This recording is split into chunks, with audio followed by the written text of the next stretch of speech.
It's always good to know what version of WordPress you're using. You want to make sure that you're using the current version. Well, how do you find out what version you're using to begin with? Actually, there are 3 ways to do it, and it's very simple. So here I am logged into my WP admin. Of course, I'm on the first page that you see, which is the dashboard. I'm just going to scroll down here, and in the bottom right-hand corner, you can see version 5.7, which is the current version as of this recording.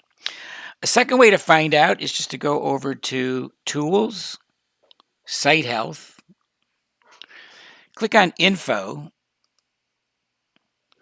click on WordPress, and it tells you right over here, version 5.7. All right, if you want a lot more information than what I've shown you, all you need to do, we can just go back to dashboard over here, and remove index.php and type in about.php,